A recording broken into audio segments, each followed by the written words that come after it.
तमाम शिक्षक शिक्षिकाएं, तमाम हमारे प्यारे छात्र छात्राओं और इस क्षेत्र के आज के इस कार्यक्रम में उपस्थित तमाम हमारे साथी, आप सभी को नमस्कार।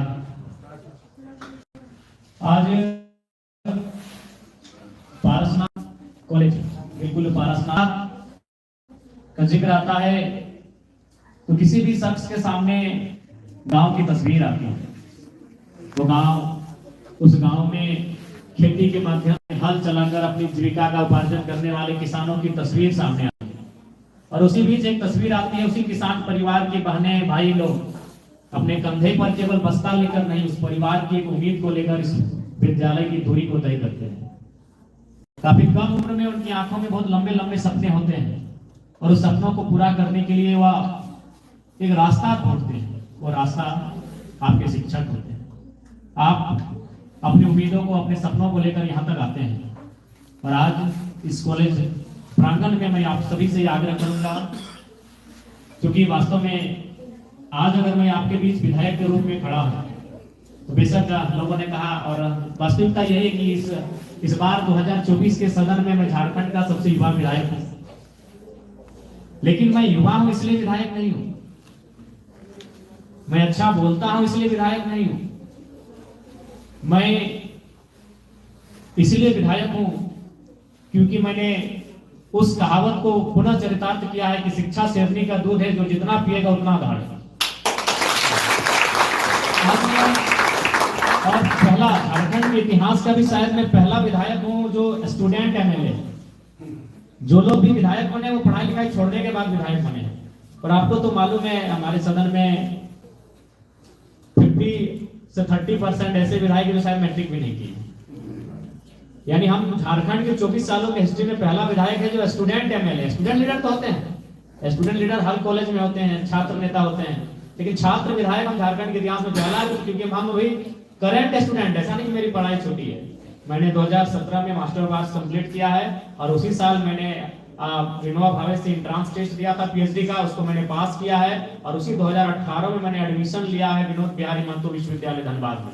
और चूंकि पिछले 2 सालों में काफी आंदोलन रहा तो समय का अभाव रहा और पहला कि हम अभी अपनी पढ़ाई को जारी रखें, क्योंकि मुझे मालूम है कि आज मैं अपनी शिक्षा की बदौलत यहाँ तक आया हूँ।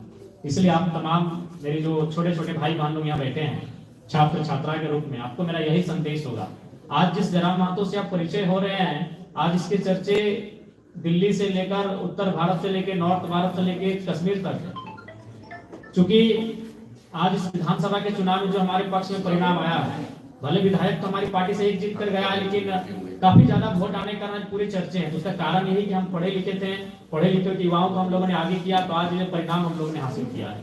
तो इसलिए आपसे भी हमारी आग्रह होगी कि आप पढ़ाई लिखाई में कटौती ना करें, क्योंकि इसलिए मैं आपको ये संदेश देना चाहूंगा, क्योंकि मेरा मानना है कि आप कम से कम हमसे तो बेहतर परिवार से आते हैं। क्योंकि बहुत सारे लोग शिकायत करते हैं कि पापा की कमाई नहीं है, माँ के पास तो पैसे नहीं है, इसलिए हम पढ़ाई पूरी नहीं कर पाते हैं। ये शिकायतें आपको अक्सर आती हैं। तो मैं आपको बताना चाहूंगा कि आप हमसे निर्धन परिवार से शायद नहीं होंगे। इसलिए नहीं होंगे क्योंकि मेरे परिवार में मैंने बहुत करीब से देखा। जब मेरा परिवार है तो मैं करीब से ही देखूंगा। मेरे परिवार में 20 साल ऐसा बीता है जहां कोई पुरुष मुखिया नहीं, यानी उस परिवार में आप कह सकते मर्द। मेरे चाचा थे लेकिन दोनों आंखों से अंधे थे, तो घर को चलाने वाले हो नहीं सकते। यानी मेरे परिवार में मेरे जन्म के बाद से जब तक हम लोग बड़े नहीं हो गए तब तक मेरी माँ ने इस परिवार को संभाला। और अभी किस परिस्थिति में आपको मालूम है, जब मेरा पिताजी का डेथ हुआ था उस समय मेरी उम्र मात्र 2 साल थी। और उससे बड़ा दुख का क्या बात था कि मेरा जो छोटा भाई था वो प्रेग्नेंट में माँ के कोख में था, उसका जन्म भी नहीं हुआ था जब मेरे पिताजी का डेथ हुआ था। मेरे पिताजी जब डेथ हो गए उसके अक्टूबर में डेथ हुआ था और जनवरी मेरे भाई का जन्म हुआ था, यानी 4 महीना बाद मेरे भाई का जन्म हुआ था। उसी साल पिताजी का डेथ हुआ था अक्टूबर में और मेरे दादाजी का भी डेथ हुआ था शायद जुलाई में। उसी साल में मेरे दादाजी मेरे पिताजी दोनों दुनिया के छोड़ के चले गए। और ट्रेजेडी क्या थी, मेरे से पहले मेरे 2 भाई बहन थे, वो भी काफी कम 1 साल 2 साल के अंदर उनकी भी डेथ हो गई। यानी मेरी माँ जिसने परिवार को संभाला, वो सोच सकते हैं कि किस कंडीशन में होगी। 2 बच्चे, उसका डेथ हो चुका था, उसी साल ससुर जी का डेथ हुआ था, उसी साल वो 28 साल की उम्र में विधवा हो चुकी थी। और उस माँ ने मुझे पढ़ाया, उस माँ ने कभी कंप्रोमाइज नहीं किया। क्योंकि लोग जब आते थे तो बताते थे कि आपका बड़ा बेटा पढ़ने में बहुत तेज है, वो कभी हमको अपना घर का काम नहीं बोली। जहां तक हो सका हमारे लिए 2 पैसा जुगाड़ करके हमको पढ़ाने के लिए कार्य की। तो मैं आपको ये संदेश इसलिए बता रहा हूँ कि मुझे लगता है कि आप जो लोग यहाँ बैठे हैं, कम से कम आपके माता पिता आपको कहीं ना कहीं जुगाड़ करके व्यवस्था करके देते होंगे। तो इसलिए जब भी मन में आपको ये ख्याल आए कि आर्थिक अभाव में आपको अपनी पढ़ाई छोड़ना पड़े, तो एक बार आपको दुनिया नहीं, कम से कम अपने विधायक को याद कीजिएगा, मैं उस जगह से उठकर आया हूँ जहां से लोग सोच नहीं सकते। तो इसलिए कभी भी आप अपना किसी भी बहाना बना करके पढ़ाई को मत छोड़िएगा। ये पढ़ाई आपकी है जो शायद आपको बहुत सशक्त बनाएगी और आपको एक पहचान दिलाएगी। आज उसका उदाहरण मैं हूँ।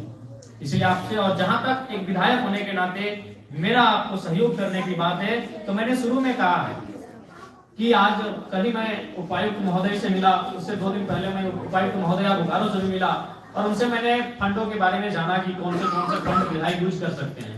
3 फंड और 4 फंड के बारे में उन्होंने बताया। तो 4 फंड तो इस्तेमाल होंगे ही होंगे। मैं आज आपको विश्वास दिला के जाता हूँ, एक 5वां फंड होगा जो विधायक को आज के डेट में, कोई भी अगर स्कूल के टीचर है तो उनकी एक सैलरी होती है, कोई अगर पुलिस है तो उनकी सैलरी होती है, तो विधायक की भी सैलरी होती है। मैं वो अपनी सैलरी भी 75% आप लोगों के बीच रख देता हूँ।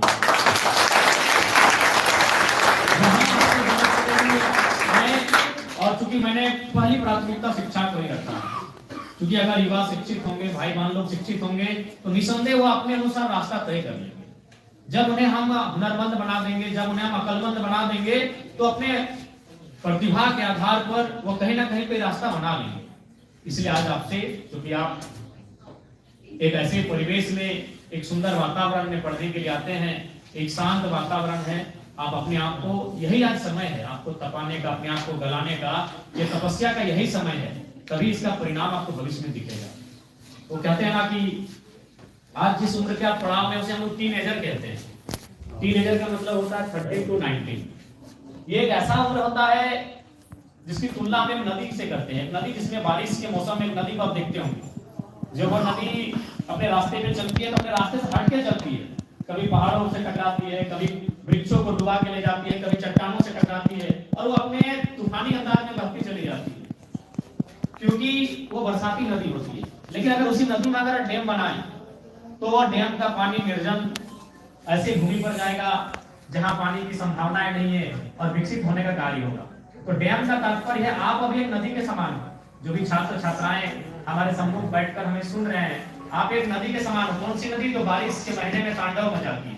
आप उम्र के उस पड़ाव में हो, तो आप में जब तक डैम नहीं बनेगा तब तक आप किसी उन्नति का कार्य नहीं करेंगे। तो डैम का मतलब है अनुशासन, डैम का मतलब है आपके शिक्षकों की निगरानी, डैम का मतलब है मर्यादा। जब आप अनुशासन में रह के अपने शिक्षकों के दिशा निर्देश का अनुपालन करके आगे बढ़ेंगे, तो निस्संदेह जिस प्रकार वह नदी और डैम का पानी जब उसे रोककर निर्जन स्थानों में हम लेकर जाकर खेती की बात करेंगे, खेती का काम करेंगे, ठीक उसी प्रकार जब आप अनुशासित होकर आगे बढ़ेंगे, तो निस्संदेह आप अपने साथ साथ, अपने गाँव के साथ साथ, अपने समाज के साथ साथ इस क्षेत्र में उन्नति और नाम रोशन करने का काम करेंगे। इसलिए आप सभी से हमारा अनुरोध होगा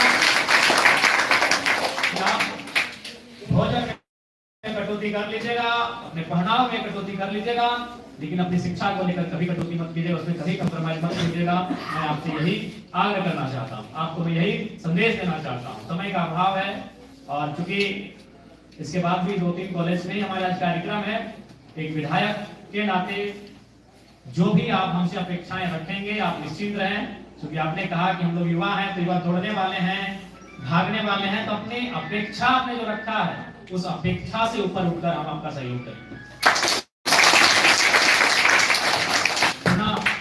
आज इस कार्यक्रम में उपस्थित तमाम इस कॉलेज परिवार के टीचिंग नॉन टीचिंग, इस कॉलेज परिवार के तमाम स्टूडेंट्स, तमाम इस कॉलेज के अभिभावक जो आज सुनने के लिए आए हैं, उनके अलावा उपस्थित जो भी इस क्षेत्र के लोग हैं, उन सभी को हमारा यही संदेश रहेगा कि डुमरी एक ऐसा क्षेत्र है जो सुदूर ग्रामीण क्षेत्र है, जहाँ के लोग कृषि से अपना जीवन यापन करते हैं, अगर आज इस क्षेत्र में एक बेहतर एजुकेशन हब के रूप में हम लोग तब्दील करते हैं, ताकि यहाँ के बच्चों को हजारीबाग और इधर धनबाद नहीं, डुमरी में ही उसी तर्ज की शिक्षा प्राप्त हो, हम ये प्रयास आपके उज्जवल भविष्य की बहुत बहुत शुभकामनाएं। आपका भविष्य बहुत बेहतर हो, उसके लिए आज आपको संकल्प लेकर उस दिशा में बढ़ने की आवश्यकता है। पुनः सभी को धन्यवाद। बहुत बहुत धन्यवाद माननीय विधायक जी का।